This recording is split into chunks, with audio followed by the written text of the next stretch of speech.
চিবাই নবীজি যখন গুনগুন করে নবীজি কান্না করে, আল্লাহ নবীজি পাহাড়ে চিবাই উঠে বলে, ওগো মালিক, পৃথিবীর জমিনে আসার আগেই আমার আব্বা পৃথিবীর জমিন থেকে বিদায়। বাবার চেহারা দেখতে কি রকম ছিল, বাবাকে দেখি নাই, বাবা নামক জিনিসটার আদরও পাই না। 6 বছর বয়সে আমার মাকেও হারাইলাম, মায়ের মুখটাও এখন আর ভালো করে চোখে বাসে না, মায়ের আদর স্নেহ আমি ভালো করে পাইলাম না। হায়রে 2 বছর পরে আমার আব্দুল মুত্তালিব ছিল আমার দাদা, উনিও আমার 8 বছর বয়সে, অর্থাৎ আমার আম্মা ইন্তিকালের 2 বছর পরে আমার দাদাও বিদায় হয়ে গেল। ধাপে ধাপে ধাপে ধাপে আমার আপনজন সকলে বিদায় হয়ে গেল। ওগো আল্লাহ, তুমি তো আমাকে রহমাতুল্লিল আলামিন হিসাবে দুনিয়াতে তুমি পাঠাইছো, বড় দায়িত্ব দিয়ে তুমি আমার পৃথিবীর জমিনে পাঠাইছো, কিন্তু আমাকে এত এত আদর স্নেহ থেকে তুমি কেন আমাকে বঞ্চিত করলা? এইভাবে আল্লাহকে বলে বলে আল্লাহ নবীর চক্ষু দিয়ে পানি জড়াইতেছে। হঠাৎ করে ওই যে পাহাড়ের সিপা দিয়া আবু জাহেল উট দিয়া যাইতেছে, হঠাৎ করে শুনতেছে কে যেন পাহাড়ে চিবাই কান্না করে। আবু জাহেল ডাকছে বলে, কে রে কে পাহাড়ে চিবাই গুন গুন গুন গুন করে কার চোখ দিয়ে পানি জড়ো? জাহেল সামনে অগ্রসর হয়ে দেখে, হাইরে সে তো আব্দুল্লাহর ছেলে মুহাম্মদ, অর্থাৎ আমার বাতি। আবু জাহেল কিন্তু আল্লাহ নবীর চাচা ছিল, বাকি বাদ আপন না, আপন চাচা না, বাকি বাদ ওই যে আমাদের প্রতিবেশী হিসাবে হয় না, চাচা দাদা এরকম। আল্লাহ নবী ডাক দিয়ে বলে, মুহাম্মদ, আব্দুল্লাহ ছেলে মুহাম্মদ, ওরে আমার প্রিয় ভাতিজা, কি হইল? তুমি কেন পাহাড়ে চিবাই বসে বসে কান্না করো?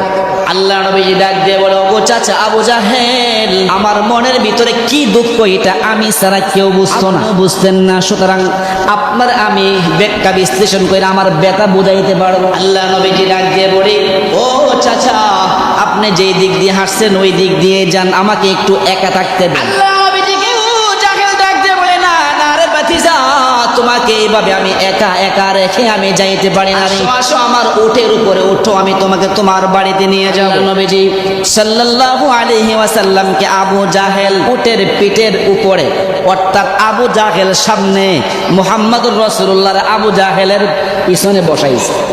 বসানোর পরে উটকে বলল, যা উঠ জানা।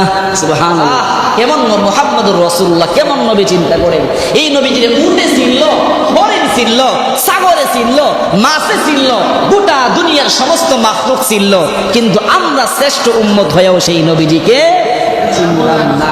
কোথায় আমাদের সুন্নাত? আমাদের ভিতরে সুন্নাত আছে? মুহাম্মদুর রাসূলুল্লাহ সুন্নাত আছে আমাদের ভিতরে? আমাদের চুলের যেই ডিজাইন, আমাদের দাড়ির যেই ডিজাইন, ওরে বাবা রে বাবা।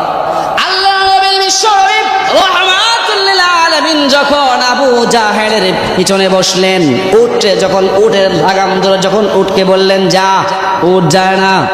আল্লাহ নবী বিশ্বনবী রাহমাতুল্লিল আলামিন বলেন, যেই বিষয়টা ঘটলো, যেই মুজিজা, আইরে উটরে মারতেছে, কিন্তু উট কিন্তু সামনে এক পাও আগায় না।